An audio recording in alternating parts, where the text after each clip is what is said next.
Hello, I'm Frost, and for this episode, it's not so much an alliance spotlight as a community spotlight, as the subject of tonight's episode is a group that has been around for many years, and I'm sure many pilots will be familiar with Bombers Bar.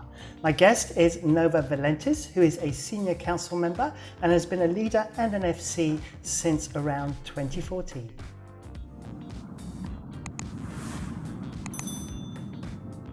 Hello and welcome, Nova. Thank you very much for coming on, and hopefully you're going to tell us lots about Bombers Bar tonight.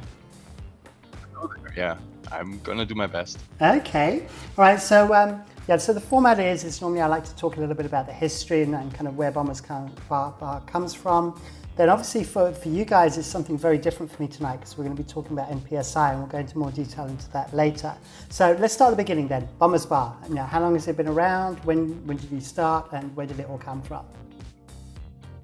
It has been around for more than 11 years, and it was created by a guy named Templeman N. He was also a pretty renowned Bombers Bar FC, and he basically wanted to find out about bombers and what they could do, and he was basically a new bro in it, and they were fooling around in bombers, and anyone who was good at PvP they encountered, they invited to this channel because he thought, well, I want to learn from everyone, and that's basically how the channel got created. And then they always just came together every day or nearly every day, and out of the channel they did ad hoc fleets basically, and that's how the whole channel started. And later they invented Npsi, not Purple Shoot It, because they saw what Proviblock did with their RDNS or RD something. Not Red Don't Shoot, NRDS. There you go. And they also wanted to have an acronym, so they came up with the acronym Npsi. There was public fleets before, but not quite as like we know today and like Bombers Bar has created. Okay, so that's interesting because obviously, it always seems like the things that change the format of a game come from the new bros. It's like, Brave Collective, did kind of started off by taking new bros into nullsec, and then obviously Bombers Bar, it didn't come from someone with a lot of experience, like you say. It came from someone who had a new idea, wasn't kind of affected by previous gameplay styles, and then brought in people with experience afterwards. So that's pretty interesting. Also, everyone said it was impossible to just fly with random people you don't know who are not in your alliance, and so like these kind of things they always said. There's a lot of things where people said that's not gonna work, it's impossible. Okay, how could you? Okay, but so now it's the norm. Okay, so what we're going to do is first of all, you mentioned very quickly Npsi, not Purple Shoot It. Do you want to just give us a quick little background on that, just so that people who are not familiar with the concept can know what's going on? So basically it means you can join those kinds of fleets whoever you are, whoever alliance you're in or not in, whatever corp you're in or not in. If you're from high sec, low sec, null sec, wormhole space, doesn't matter. You can just join, and for the time of the fleet, when you're in fleet, and also when you're traveling home after fleet, you're not going to be shot by everyone else in the fleet, and you're just shooting the targets that you engage. So basically everyone else that you engage and find, you can shoot at, and you got to listen to the FC for tactic reasons, when and where to shoot at people, and follow primaries and stuff. But it's a much more self-reliant gameplay than the typical nullsec F1 thing, because you have to pilot your ship a little bit more on your own, and you have to think for yourself way more, and you also learn more in the same amount of PvP time, and the PvP time is not as boring, I would say. Okay, all right. So first up, one of the things that comes into with this is, as you said, you get people from all parts of New Eden can join in, and you're all buddies for as long as the fleet lasts. And like you said, when Bombers Bar was created, it was like, oh, this is impossible. How can you manage a group of people that don't know each other? So can we talk about that? How do you do that? How do you get people to coalesce into a fleet that kind of works? Are there particular strategies, or is it some experience that's grown over time? Well, in the beginning it was just word of mouth, and then of course there was also a lot of YouTube videos made from Bomberspar members, and still are being made. And basically everyone who is interested in it just joins the in-game channel, joins our Discord usually too, and sees when the next fleet is going to happen, and then you press an X in the fleet, in the special fleet chat for that, and you get invited, and then you fly there. But there is no special secret to it. It's Okay. basically it was word of mouth propaganda from the beginning, and then people just join who are interested in it, and it keeps on going. Okay, so and can you tell me about the kind of people that join fleets? I mean, I assume you get people that have never been in fleet before, as well as kind of more experienced pilots. Is that right? Oh yeah, we have a huge variety from super experienced FCs and fleet support people who have been in all kinds of wars and have a tons of experience, to people who heard from a friend in a high-sec mining chat that there is such a thing and that they could try, and then they come and join fleet and they say, hey, this is my first fleet, and they're doing really fine for the most part, because we have Nubro speeches, we're very Nubro friendly. Everyone in Bomberspar is always told, hey, pay it forward. If you see someone having questions, please take care of it in the fleet chat, because of course for a fleet of like 100 people, you can't, as an FC, you can't take care of each individual person, but the community in itself is already drilled to help the new bros. Yeah, I mean, when I was an FC, you know, and I had like new bros in the fleet or whatever, I'd try and use a buddy system. You know, it's like open up a convo with a more experienced player, and you know, he's your buddy for as long as the fleet lasts, and just keep talking to him in chat, you know, and for any questions you have, and that, at least that way you kind of sort of helping to nurture new players. Yeah, we also have new bro gifts in the fleet MOTD, and pictures that help out, and learning videos, so people can have a really fast head start. Sometimes they even watch it before they come join fleets. I've got my fleet preparation video now as well. Link in the description below, right? Yep. There you go. I got some promo out of it as well. That's brilliant.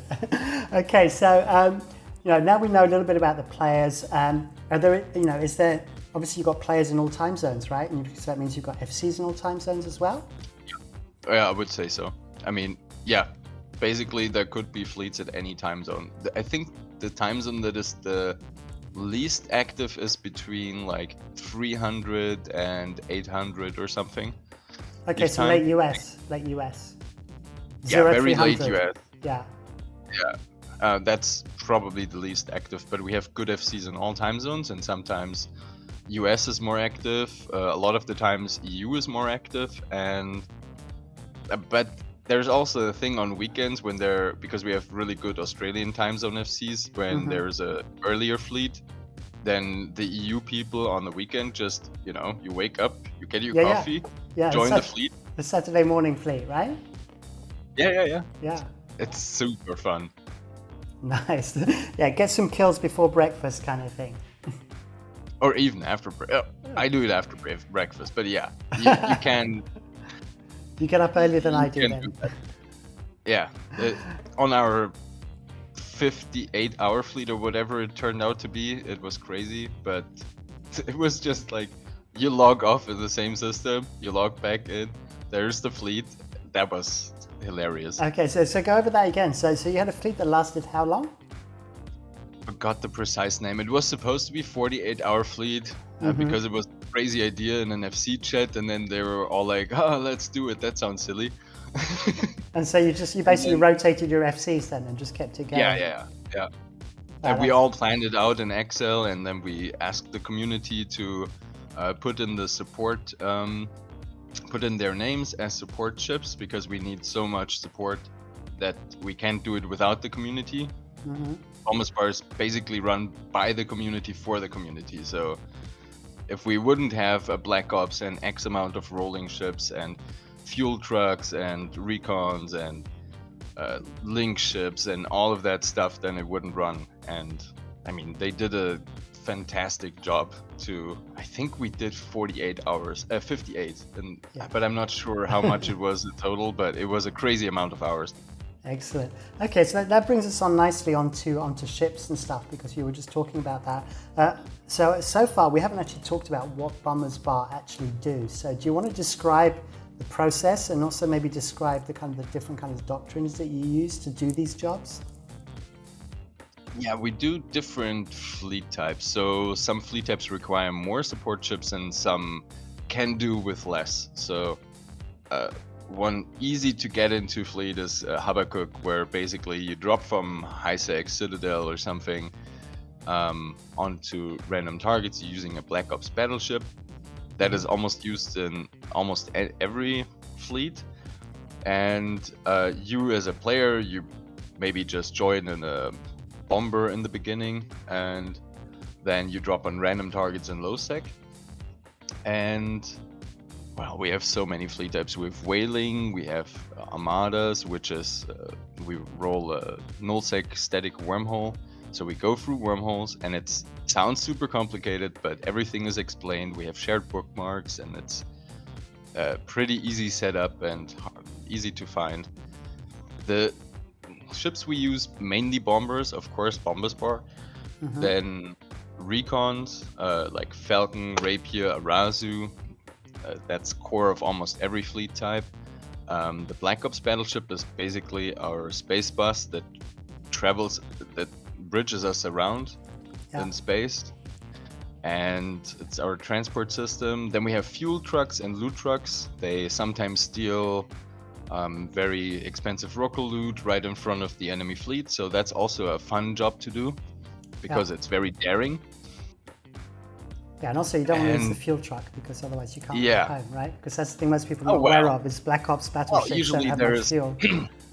Just to get home, usually there's enough fuel in the Black Ops. But to extend it and make it more casual, it's much better to have a fuel truck. Okay, so and so most of the fleets then, obviously because you're hot dropping, when we're talking about whaling, we're talking about like hitting rorquals and things like that. Because your fleets are hot drops, there isn't a scheduled fleet in the same way the Spectre fleet is. It's more a case of we will be around, or there is? There is scheduled fleet. Yeah. Okay. We have all the regular scheduled fleets are in the announcements on our Discord channel.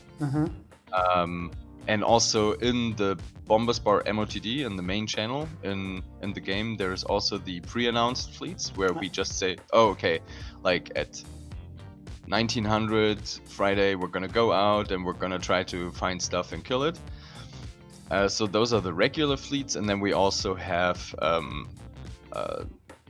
what are they called? Rage pings. Right, we also have rage pings. Okay. And Go ahead.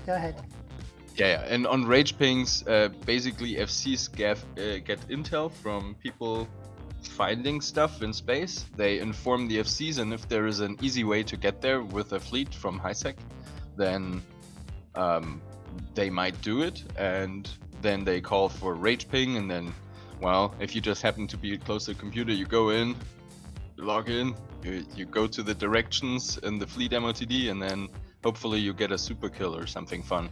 Okay, all right, so that's interesting because obviously then if you've got scheduled fleets, that helps you to build a community, right? Because obviously you've got Discord where people talk to each other there, but I would assume that, if you've got a scheduled fleet, you're not going to get a hot drop necessarily in the first minute. So I assume people just hang out on comms and are chatting to each other in the meantime and getting to know each other, that kind of thing, until the FC is going like, undock. Oh, yeah. I mean, usually we're already undocked. We're sitting on the Black Ops waiting or on a wormhole or something. And then when the hunters are still out and hunting and they're traveling, and then you're going to have casual conversations. You can ask questions. We chit-chat. We have fun. Yeah, that kind of thing. Okay. What are your hunters? Are they kind of like interceptors, T3Ds, or do you just use a whole variety of stuff? There is a big variety. It also depends on the area. So basically from T1 industrial ship to a T3 cruiser, there is everything. We also when the prospects came out, Templeman also had the idea to first use them as hunters, and it was hilarious in the beginning because in every change, people, when there's a new ship, they don't have it on their overview a lot of the Oh, yeah, times. yeah. And Even also, on their- it's a mining ship, right? What could it possibly do? yeah, right? yeah, yeah, yeah, and they were not scared of it. So for the first few weeks, we had so much fun with using these ships, and every hunter tried to train into it. Yeah, and it can do Kermit No, it's Sino still- as well, right? The prospect. No, it's still good. Yeah, it Yeah, has yeah. a Sino, and it has a small signature. Takes a long time for capitals to lock. Yeah, And well, we also use dictors, of course, with combat probes, and also sometimes without, in a combination with a covert ops scanning frigate. Yeah, I mean, we use a whole variety of ships. Also depends on what your personal style as a hunter is and what you prefer. And then a lot of the times on bigger fleets, there is also the buddy system where two people go hunt in the same system, same location, and they go in the same direction. They have to communicate very closely to each other for the buddy system to work, yeah. and also have to communicate well with the FCs. Okay, and so I mean, in terms of Bomber Spy, where do you think it's going to go from here? You kind of like, you found your perfect kind of setup now, and it's just you think you've got that to a T, or is there certain things that you maybe want to consider doing in the future? Well, I always had the dream of having Bomber Spy as a community basically be more of an institution, where there are certain things that are there, like a bomber care, where people get ISK, like the fleet members, they get ISK if they lose a bomber or Okay, if so they lose SRP, yeah. So bomber care, not SRP. Yeah, okay, yeah. I get the wordplay there as well. Yeah, bomber care. Yeah, it's like you're missing a couple of letters, but yeah, I get it. Yeah. So, but I wanted it to be almost 24/7 fleets. Of course, it's always very seasonal. Yeah. But at some points, it really feels like we have that, and we have an amazing community with a. And I always hear from newer players that are from like nullsec alliances or from some other groups that we have like the best vibe on the fleets. Like it's so relaxed and cool and Nubro friendly, and there's no, the FCs are very nice to the people. Yeah. And that they perceive it as a huge difference to other groups where FCs shout at people a lot. They're very tense. I think the thing there obviously is that the worst thing that can happen in Bomber Spy is you're going to lose your ship, right? Whilst the FCs and nullsec can be under different pressure, that they can be trying to protect SOV, or they're trying to protect structures that belong to other people within the group, and so most people aren't aware of the pressures that nullsec FCs are under to actually win. It has to be a win for them to move forwards. Whilst with Bomber Spies, if it doesn't go right, well, better luck next time, right? And I think that helps a lot with the atmosphere in those kind of fleets. Yeah, it does. But I mean, even in something like the high-sec incursion fleets, where people are so stern about everything, and even when it doesn't, I get when it kind of belongs, or kind of depends on the survivability of the fleet, so they don't lose it, or they don't lose ships stupidly, but they even are super harsh about super minute little detail things that don't change the outcome a lot. Yeah. And I couldn't imagine. I mean, sometimes Bomber Spy FCs get a little harsh during the fighting when, I don't know, someone said, someone clutters up comms or something, but someone bubbles the fleet. Yeah, that's about it. I mean, and also if they were too harsh, they go and apologize to the person afterwards and said, "Hey, buddy, it was a stressful situation. Sorry." Yeah, the stress on FCs is quite something sometimes. Especially when you've got a fleet of 200 people, they're all expecting a result, and suddenly things start going wrong. Things can unravel very, very quickly. Yeah, but I mean, we're relatively relaxed, I think, and excellent. It's more about being together and having fun. Yeah, that's basically our main goal, and it was very cool during the the thing that shan't be named and all the lockdowns thereof, because then you kind of have friends online because you're already flying with them for so long, and you have this great community where you can just have fun and talk about stuff. Yeah.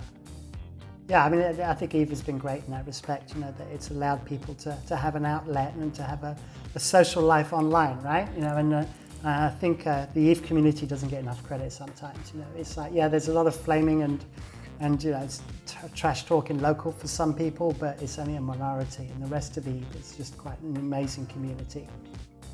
Yeah, and I think Bombers were, I couldn't imagine, because you asked earlier, what we could still improve. I guess more fleets, more FCs, Yeah. but that's about it, I think.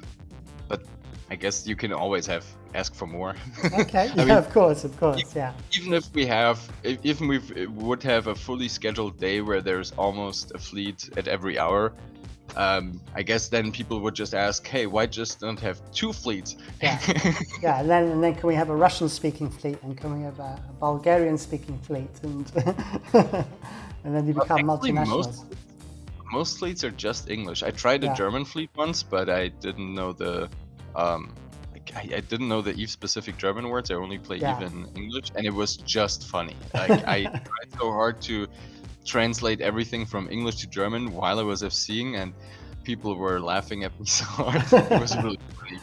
Yeah, it's like I try and use Google Translate to do translations sometimes, and it messes it up completely with some of the Eve terms.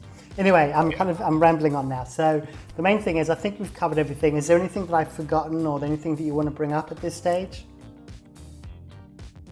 Oh yeah, the requirements to join fleets Okay. and to join Bombers fleets. So basically, if you're thinking about joining, you should probably already. I hear from a lot of people they waited for months, and they've been lurking in the channel for months before they actually joined the fleet, or they were training all the bomber skills to perfection before they joined fleets. So the minimum thing you need to have is a covert ops cloaking device working on your ship.